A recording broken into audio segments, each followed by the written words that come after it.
post-production, though, the cameras I've used the most has been the EX3, or an EX1 with an EX3. That's been like the bread and butter. Yeah, that's kind of how you carved out your little market. Yeah. Kind of know the answer to that question for you. Yeah, I'm a huge fan of Zeiss prime lenses. With this rig, I'd have to, as long as I could retrofit Zeiss primes with what I'm doing. I mean, for me, I'm a cinematographer by training, so I'm particular about optics. And your film's showing right after this. That's right, at 4:30.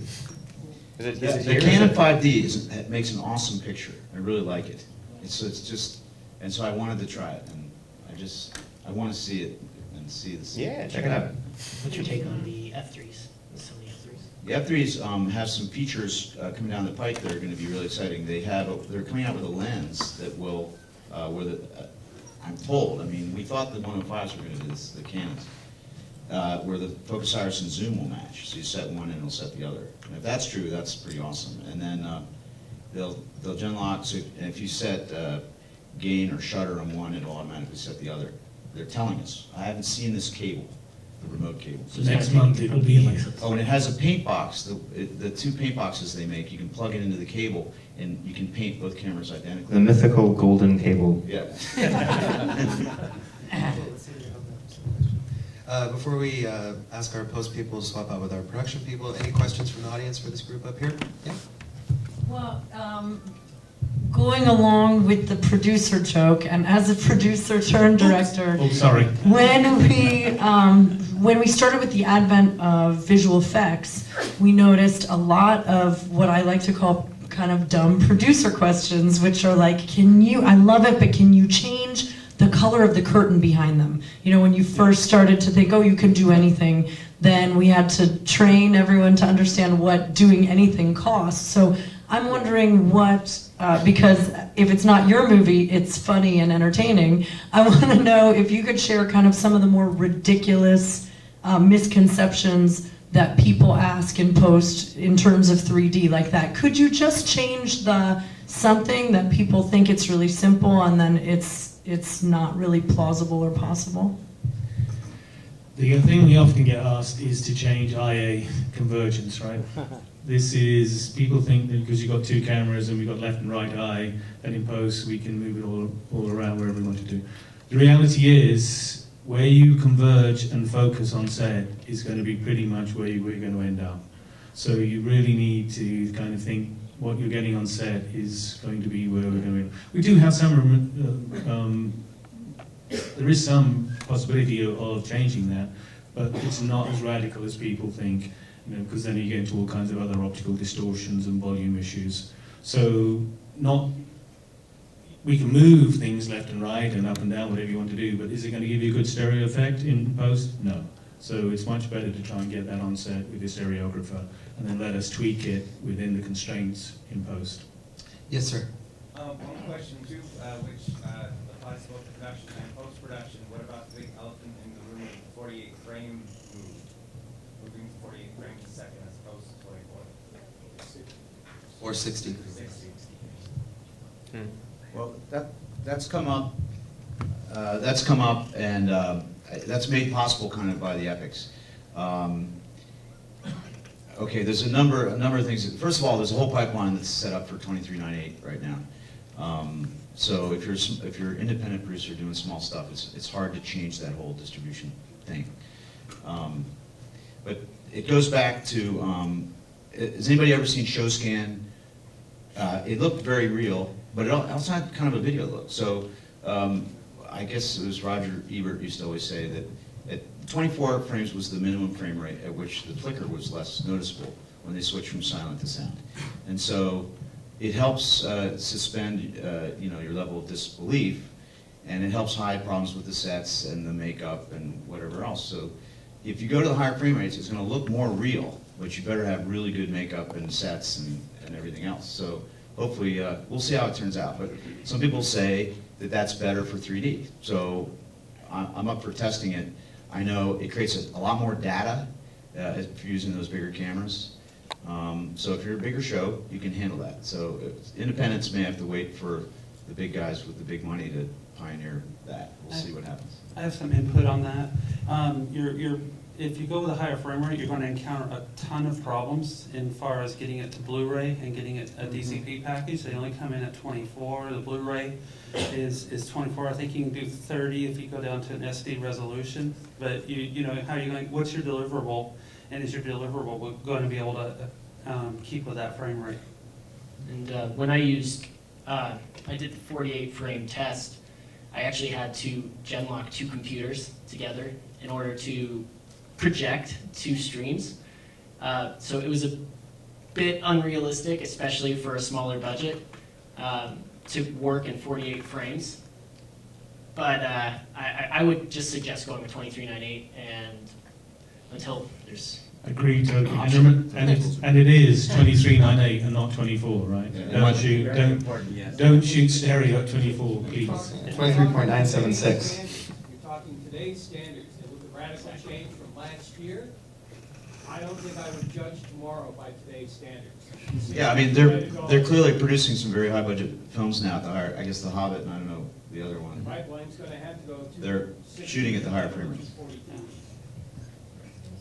So we'll see if they're able to push it through, and you know, because the equipment, I don't know, home televisions and everything has to be able to work with it. I think we have time for one more. And watch your shutter sync becomes more critical. Well, at do higher you have frame rates. problems with shooting at higher frame rates, have we? Yeah. And what are those frame rates? I've actually made DCPs at 2997 that play just fine. I don't know all the specs, but if you look at the latest engine specs, they support quite a few more frame rates. I should say also, I always recommend you shoot progressive no matter what format you shoot. There are, some of these broadcasters are still doing interlace, so. Well, and this, again, we just did a project in Technicolor with our post house, and they you know, we shot it at a 30p, and they said, if you'd done it at 2997, interlace it down converts better, but they were real sticklers on this 24 to get it into a DCP package. I mean, like major sticklers. So they had to convert to 2398. Yeah, yeah. And it finally came out to, we gave them a frame sequence, and then they were able to handle that. And that's why I made the point up front, is you've really got to start at the end to think about your deliverables. If you are going DCP, and for a normal indie, I'm not talking Jim Cameron and the boys, for a normal indie, if you want to sell your product and make it easy for disties to buy it and to get it out there, make it as easy as possible. Stick with 2398 for this year. I mean, and it may change. If Cameron shoots at 60 on Avatar 2, that could all change. But the reality is, at the moment, the existing pipeline is, for most shows, is 2398. Yes, excuse me. That might also very important because of the difference in display. If you're using a single display that is just displaying both images simultaneously, it's one thing. But if you're using an alternating sequential system that is double pass or triple pass, your difference that you run into between your 2398 and your 24 is, in terms of the people that are trying to put the images together, it's a horrendous problem. So do you want to really try to find out all the way through what all of the final forms that this particular product may ever be in before you commit yourself to a particular frame rate? One other quick thing I was going to mention while I've got the microphone is that you were talking about 60 frames.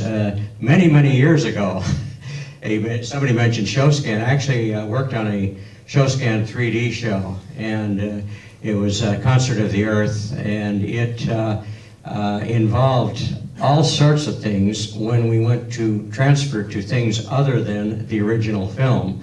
And there were a lot of other thans for promotional purposes and other things. And so anyway, the point is that you run into many things. If anyone is interested in this, I could go on for hours on that particular subject, but you can check with me later and I'll give you some pointers.